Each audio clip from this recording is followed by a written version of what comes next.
Guys, welcome back to our YouTube channel. In today's video we are going to learn how to delete contact in Telegram.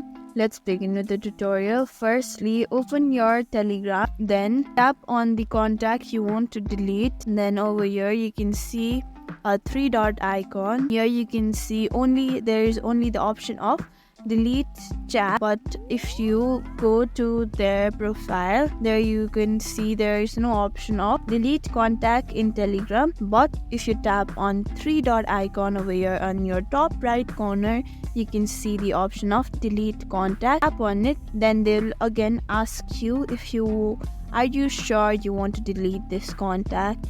Then if you are pretty sure about deleting this contact because of any scam or any spam messages, then surely go ahead and tap on delete. Your contact has been deleted.